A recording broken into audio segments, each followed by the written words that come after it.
Welcome to Children's Time. I've been thinking a lot this week about a book that I love to read, both to my daughter and to my granddaughter and to my second grade students. It's called Charlotte's Web. This book, you can see, has been well read and well loved. If you've read the story or heard it read to you, you know that it's about a girl named Fern, and she loved a pig named Wilbur. And there's a big, wonderful role that a spider plays in the story. Her name is Charlotte A. Kavatica. She's a beautiful gray spider who lived with Wilbur in the barn.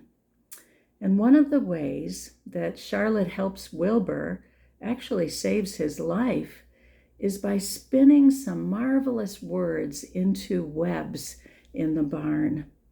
She uses some words that are quite wonderful. One of them is the word radiant. Another is the word terrific. And then one day, two words appeared: some pig. You see, Wilbur's life was in danger. He was being raised on the farm to become bacon and sausage. His life was going to come to an end at some point.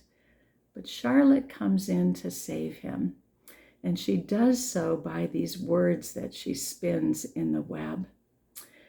And because Wilbur is aware of how much he is loved, he decides that he must look radiant, that he must become some pig, that he must be terrific. The reality is he's all of those things without trying to be. And that's what our lesson tells us today. Do not be afraid, little flock, for it is your Father's good pleasure to give you the kingdom. What does that mean? One of my very favorite writers died this past week. Frederick Buechner taught so many of us about God's love. And he tells us that grace is something that we can never get, but we can only be given. There's no way to earn it or deserve it any more than you can earn or deserve the taste of raspberries and cream. A good sleep is grace, he tells us.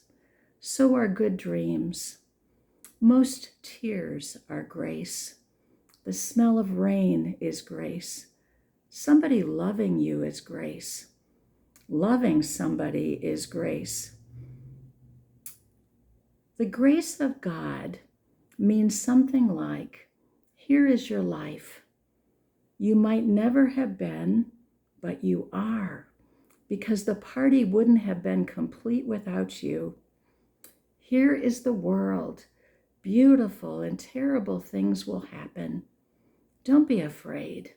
I am with you. Nothing can ever separate us. It's for you. I created the universe. I love you. It is your Father's good pleasure to give you the kingdom. We don't have to do anything. God wants us to get this gift. And I think that leads us to the next part of this reading.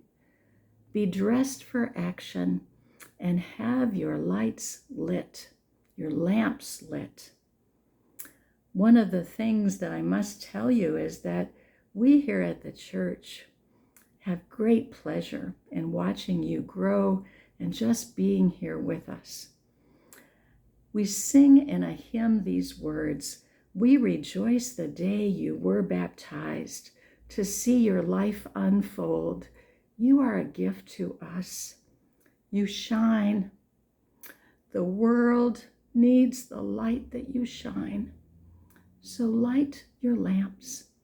Shine with the gifts that God has given you, and know that you are loved beyond words. You are terrific. You are radiant. You are some wonderful human being. We give thanks to God for all of that. Amen.